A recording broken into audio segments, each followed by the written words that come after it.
بسم اللہ الرحمن الرحیم۔ منشی پریم چند کا افسانہ کفن، اس پر آج ہم بات کر رہے ہیں۔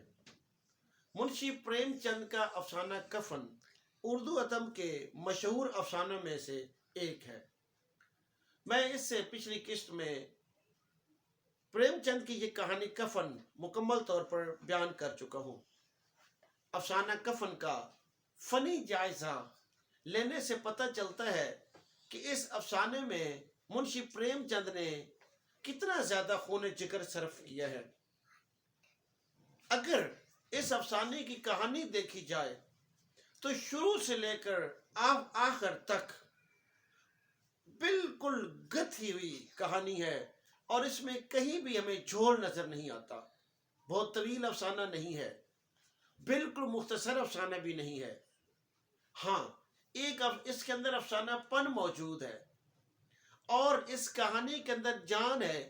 اس کہانی کو پڑھنے کے بعد پڑھنے والا فراموش نہیں کر سکتا۔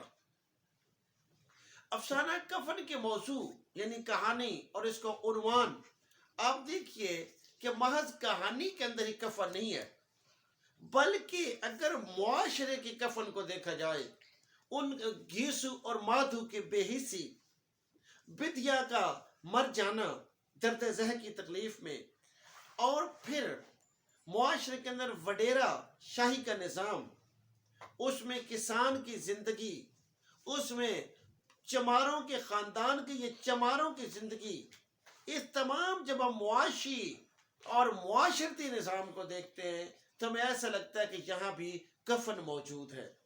اسی طرح سے ہم دیکھتے ہیں کہ جب گھیسو اور مادھو دونوں شراب خانے میں جاتے ہیں اور وہاں پر شرابی لوگ آئے ہوئے ہوتے ہیں، اور جس طرح ان کا طرز عمل ہے وہ بھی کفن ہی ہے۔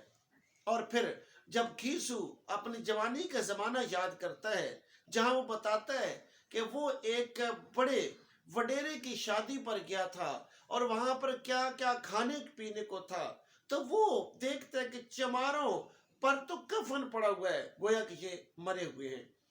آپ دیکھیں کہ اس افسانے کے اندر جو پلاٹ ہے وہ شروع سے آخر تک بہت زیادہ جاندار پلاٹ ہے، اور اس میں ہمیں کہیں نظر نہیں آتا کہ اس میں جھول ہے، کہیں نظر نہیں آتا کہ اس پلاٹ میں یہ جو کہانی کا یہ حصہ نکال دیا جائے تو یہ زیادہ بہتر ہو جائے گی، یا اس میں زیادہ تفصیل کی ضرورت تھی۔ ایسا نہیں ہے، بلکہ پلاٹ میں نہ غیر ضروری باتیں نظر آتی ہیں، نہ ہی کم تفاصیل ملتی ہیں۔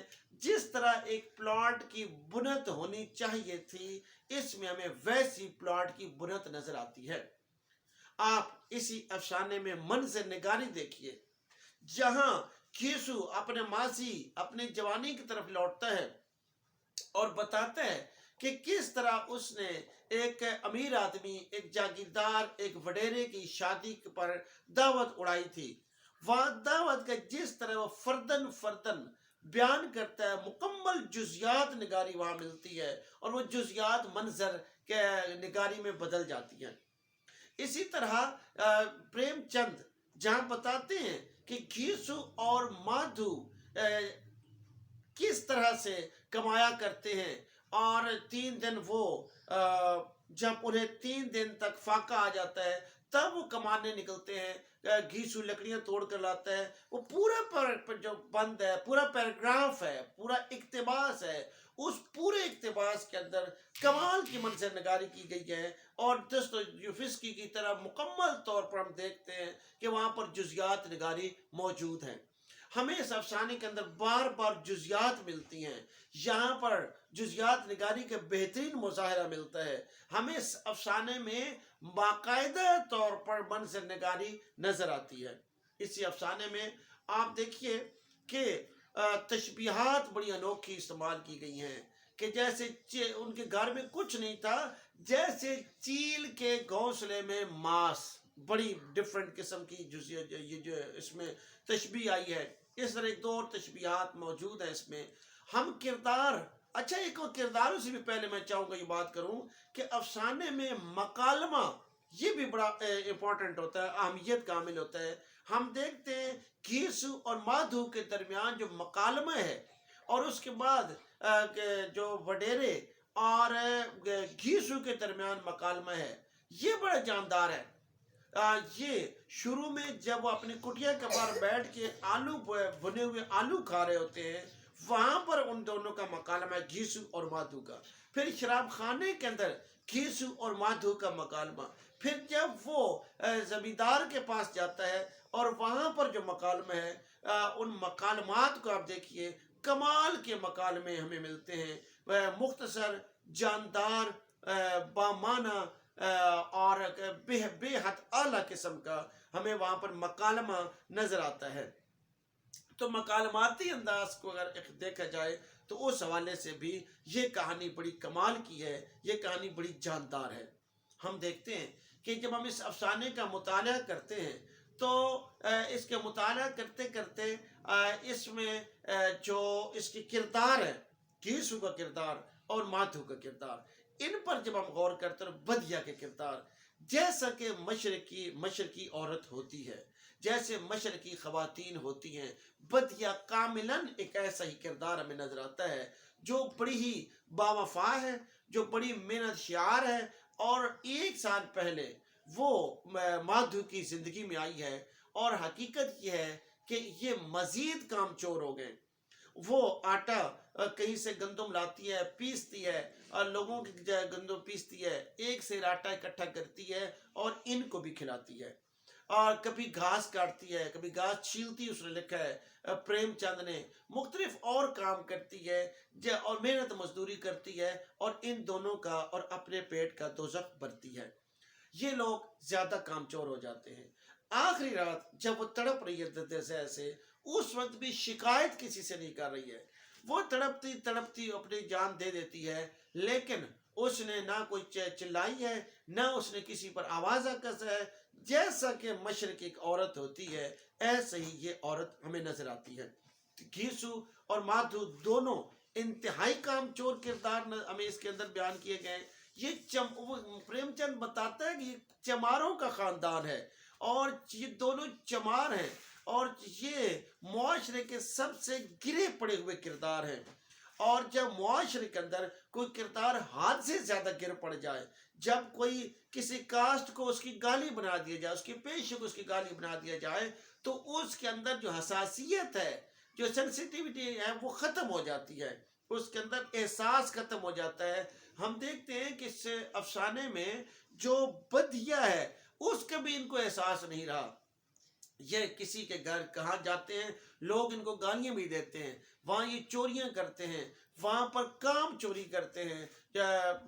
جاتا ہے مادھو، اور مادھو 1 گھنٹہ کام کرتا ہے، 1 گھنٹہ چلم پیتا ہے، اور لوگ بہت ہی مجبوری کے تحت ان کو بلاتے ہیں، ورنہ ان کو کوئی بھی نہیں بلانے کو تیار، بلکہ بعض اوقات ان کو مار بھی پڑ جاتی ہے۔ یہ آلو چرا لیتے ہیں لوگوں کے کھیتوں سے، اور اس پر ان کو گالیاں ملتی ہیں، ان کو مار پڑتی ہیں، لیکن یہ بے حس ہو گئے معاشرے میں۔ جب کسی طبقے کو ان کو اس کے معاشرتی سٹیٹس کی وجہ سے اسے گالی بنا دیا جاتا ہے، تو پریم چند نے بتایا ہے کہ وہ پھر یہ ہوتا ہے کہ وہ کفن ہی ان پر چڑھ جاتا ہے، وہ اس کفن کے اندر آ جاتے ہیں، ان کے اندر احساس کی دولت ختم ہو جاتی ہے، نہ وہ اپنی بیوی کا احساس کرتے ہیں، نہ وہ اپنی ذات کے کچلے جانے کا احساس کرتے ہیں۔ ان کے اندر جو ضمیر ہے وہ تقریباً مر چکا ہے، اور وہ صرف اچھا کھانا کھانا چاہتے ہیں۔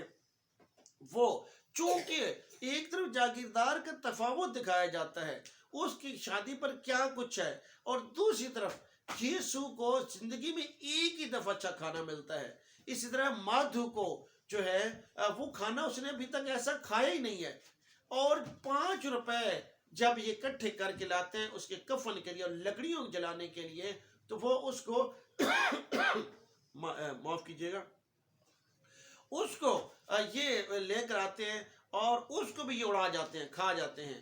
اور یہ کہ یہ مکار کردار ہیں، کامچور کردار ہیں، حرام خور کردار ہیں، لیکن ان کو کامچور بنانے میں، ان کو حرام خور بنانے میں، ان کو چوری چکاری کرنے والا کردار بنانے میں سوسائٹی بھی نظر آتی ہے، ان کی غربت بھی نظر آتی ہے، ان کے خاندان کو جو گالی بنا دیا جاتا ہے وہ بھی نظر آتا ہے۔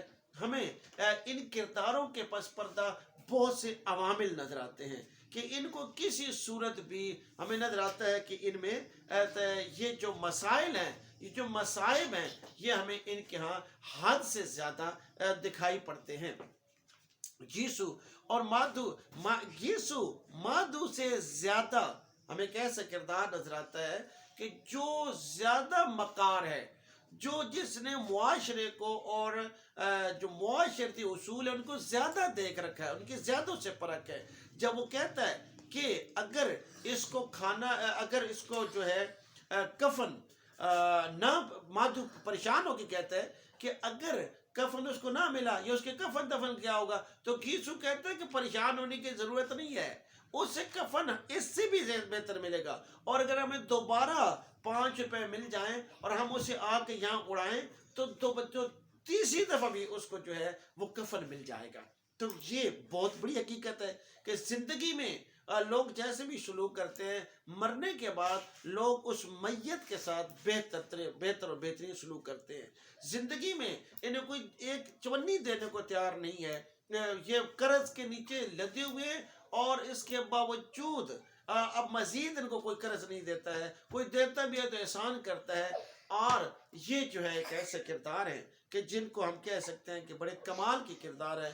یسوع اور مادھو کو معاشرے کے حوالے سے، معاشرتی اصولوں کے حوالے سے، اور پھر یہی نہیں بلکہ یعنی یہ کمال کی کردار جو ہے ہمیں یسوع اور مادھو نظر آتے ہیں۔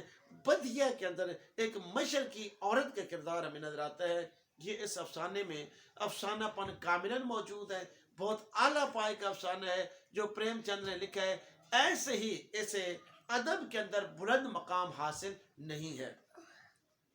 اس کے جب اسلوب کی بات کی جاتی ہے تو ہمیں اس کے اسلوب میں کوئی جھول نظر نہیں آتا ہے، رواں اسلوب ہے، سلیس اسلوب ہے، تشبیہات اور استعارات یہاں پر استعمال کیے گئے ہیں، گنجلک اور مشکل الفاظ استعمال نہیں کیے گئے ہیں۔ جس طرح ایک افسانے کی زبان ہونی چاہیے، منشی پریم چند بالکل وہی زبان استعمال کر رہا ہے۔ بہت لمبے چوڑے جملے نہیں ہیں، جملے بازی نہیں ہے، اور اس میں حقیقت نگاری کمال کی ہے۔ معاشرے کے منشی پریم چند کو بہت بڑا حقیقت نگار قرار دیا جاتا ہے، اور اس افسانے میں جو بہت زیادہ حقیقت نگاری ہے، حقیقت پرستی ہے، ہمیں نظر آتی ہے۔ تقریباً ہر لحاظ سے یہ کامل، مکمل اور بہترین تخلیق ہے۔ نئے افسانے کے ساتھ انشاءاللہ اگلی قسط میں حاضر ہوں۔